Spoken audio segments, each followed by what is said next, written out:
Racism and segregation have impacted our country and the world for centuries, shaping laws and societies. One key moment in history is the Dred Scott case, which highlighted the legal struggles over race and equality in the U.S. This is the story of Dred Scott v. Sanford, one of the most pivotal and controversial legal cases in U.S. history. This Supreme Court case in 1857 not only changed the life of Dred Scott, but also reshaped American law and contributed to the tensions that led to Civil War. Let's dive into Scott's life, his legal battle, and the lasting impact of the case. Dred Scott's early life.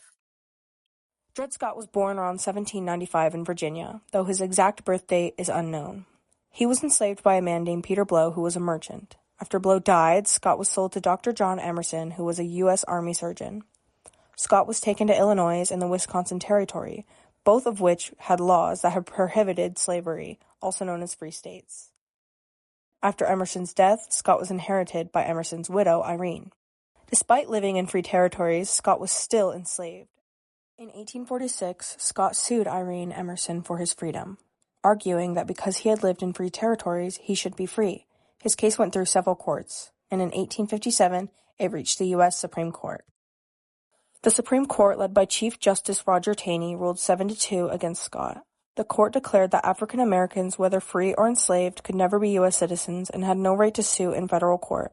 The decision also stated that Congress could not prohibit slavery in U.S. territories, declaring the Missouri Compromise unconstitutional. The Dred Scott case also revealed that federal government's inability to regulate slavery in the territories, which led to further conflict over slavery's expansion. The ruling deepened divisions between the North and the South, increasing tensions over slavery. It energized the abolitionists' movement, especially in the North, and contributed to the election of Abraham Lincoln in 1860.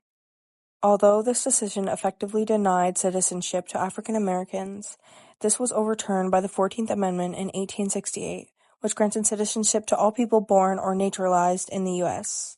Not only that, but although the court protected slavery, the 13th Amendment was passed and slavery was abolished.